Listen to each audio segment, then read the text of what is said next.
Alright then gang, so I want to take a look at one more data type before we start using Redis in a real application, and that is the hash type. So a hash in Redis is a bit like an object in that it's a collection of key value pairs, where each key can be named whatever you wish, but each value must be a string type, including numbers. So you can't store other data types like sets or lists or anything like that as a value inside a hash. The values must be strings. And you also can't nest properties inside hashes either. Now, we talked briefly at the start of the whole series about the Redis Stack, remember? And how we can use an extra JSON module as a part of that to add the JSON data type to Redis. And with that, you can have nested properties and various types as the values of properties as well. And that's something I'm going to look at in another series. But for now, we're using hashes, which can't store multiple types and can't have nested properties. But they are still really useful for storing information about different things. For example, about a book. You could have a title property, a rating, an author, etc. So let's try working with hashes now and see what commands are available to us. So what I'm going to do is add a bunch of hashes in this lesson, and these hashes are each going to represent a different book. Now, remember back to one of the earlier tutorials in this series when I talked about naming convention of keys, and I said if we have multiple records, if you like, of the same type of resource, the way we normally name those keys is by saying the resource type, so books, for example, then a colon, and then the ID of that particular book. So 1, 2, 3, 4, etc. So that's how we're going to name the keys for our hashes in this lesson. So the way we add a new hash is by saying h for hash, and then set, and then the key name, which is books, and then colon 1. So this has an ID of 1 essentially. And then we can add a property name for this, so title, and then the value of that property, so name of the wind. Now, if this hash doesn't already exist, right here with this key, it's going to create it. If it does already exist, it's just going to add this property to it. So if I press Control Enter now, this number is the number of properties we've added into the hash, so 1. Now, if we go to the browser and refresh, we should see this hash, and if we click on it, the field and the value of that field. So title and name of the wind, awesome. So let's try adding some more properties. So I'm going to say h set again, books 1, and then this time the author, which is going to be Patrick Rothfuss, like so. And we can see again, we get 1 because we've inserted one field. Let's add another. We'll say h set, and it's going to be books, colon 1, and we'll add in a rating, which is going to be 9. And if we go over to the browser now, we can see we have the author and the rating. Awesome. Now, we can also add different fields and values to fields in one command if we wanted to as well. In fact, before we do that, let me show you something else. If we want to override a field, we can use h set again, books 1, that's the key, and then whatever field we want to override, and then we can change it. So from 9 to 10, for example, oops, I've got a space between the colon and 1. That was the error. So let's do that. You can see we've not inserted anything, so that's 0. However, if we go to the browser, we should be able to see a 10 over here for the rating. So that's how we override values, the same command essentially.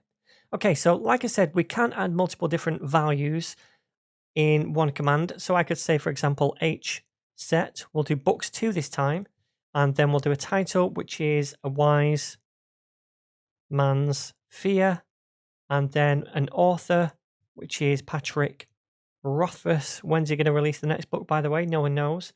And then a rating of 8. So we have the key, then a field name, value, and then a field name and value. So Control Enter, it's going to add all of those 3. You can see we've inserted 3 different fields. And if we go to the browser and refresh, we can see books 2 and all of those fields. Cool. All right then, so how do we get fields back from a hash? Well, I can say h get this time, and then the key, which is books 1, for example, and then whatever property or field I want to get. So I want to get the title, Control Enter, and we can see name of the wind. Awesome. Now, if I want to get all of the different fields back, I can say h get all, and then the key, which is books 2, for example, Control Enter, and we can see now, not only do we get the values back, but we also get the property names as well. Now, when we're working with a client library, which we will be doing in a couple of lessons' time, a lot of the time that library formats these return values to make them easier to work with. For example, it might form an object to represent that hash instead of just giving us 6 values back like this. Okay. All right. So we can also check that a property exists on a hash by saying h exists, and we need a key, which is books 1, for example, and then a field, which could be title. Now that's going to give us back a 1 if it exists and a 0 if it doesn't. So I could change this to ABC, which doesn't exist, and we get back a 0.